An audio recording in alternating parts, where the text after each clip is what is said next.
Olá, seja bem-vindo a mais um devocional da Comunidade do Redentor. Nós queremos compartilhar com você o texto de 2 Coríntios, capítulo 6, esse texto que o apóstolo Paulo fala sobre o paradoxo da vida cristã. Eu temo que nesse tempo de pandemia que a gente está vivendo, todo o sofrimento, tudo aquilo que a gente está experimentando como pessoas na nossa sociedade, não cabe na teologia de algumas igrejas, não cabe na teologia de alguns pastores.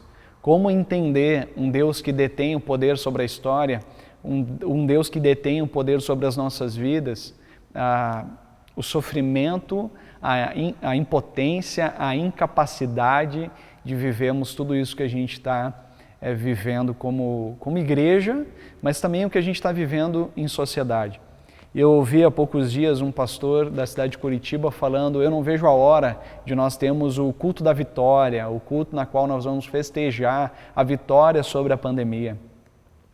Mas a minha palavra de hoje, ela um pouco vai ao encontro disso, e essa palavra ela tem a ver com o que Deus quer de fato com tudo isso que a gente está vivendo. Será que a gente está ansioso simplesmente para sair dessa pandemia? Que Deus nos tire dessa pandemia, ou aprender com aquilo que Deus está nos ensinando no meio dessa pandemia.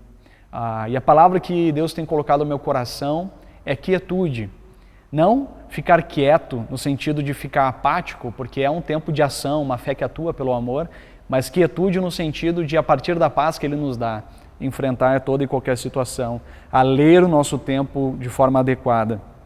O apóstolo Paulo aqui, em 2 Coríntios capítulo 6, ele fala sobre vários paradoxos e ele trata o ministério dele, a maneira como ele atua segundo a vontade de Deus através desses paradoxos. Ele é um homem de Deus, ele é alguém que dedica a sua vida à obra no ministério, mas nem por isso tudo vai bem na vida dele, nem por isso tudo acontece da melhor forma, nem tudo acontece com prosperidade pessoal, nem tudo acontece com bem-estar, com conforto. Na verdade, ele cita aqui várias coisas que ele viveu, açoites, prisões, tumultos que fazem parte desse contexto da fé do apóstolo Paulo. E eu quero trazer uma reflexão a partir do trecho aí dos versículos 3 e seguintes, que Paulo ele escreve da seguinte forma. Eu vou ler esse iniciozinho. Não damos motivo de escândalo a ninguém, em circunstância alguma, para que o nosso ministério não caia em descrédito.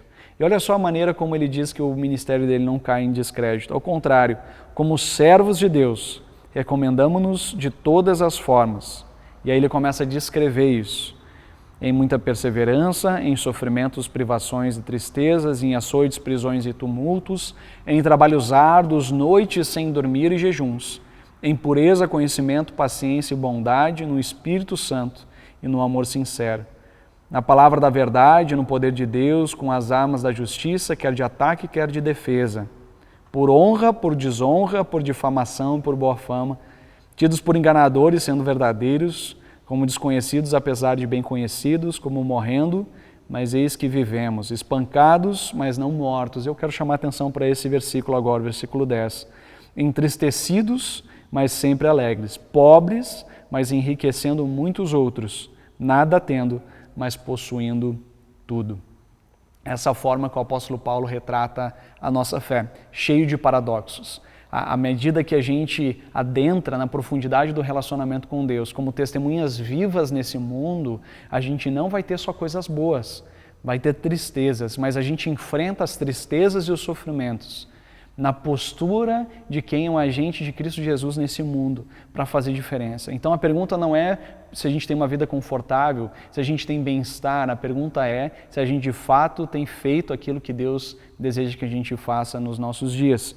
Por isso que ele diz, me chama a atenção essa parte, nada tendo, mas possuindo tudo, porque quando a gente atua na obra do ministério, a gente pode não ter grandes bens materiais, a gente pode não ter grandes conquistas, mas a gente tem essa presença maravilhosa de Deus que nos dá vida e a gente também transmite vida a outros. Que você possa encontrar Deus no meio desses paradoxos da vida e a sua fé em Deus possa ser reconstruída a partir dessa realidade. Que Deus te abençoe.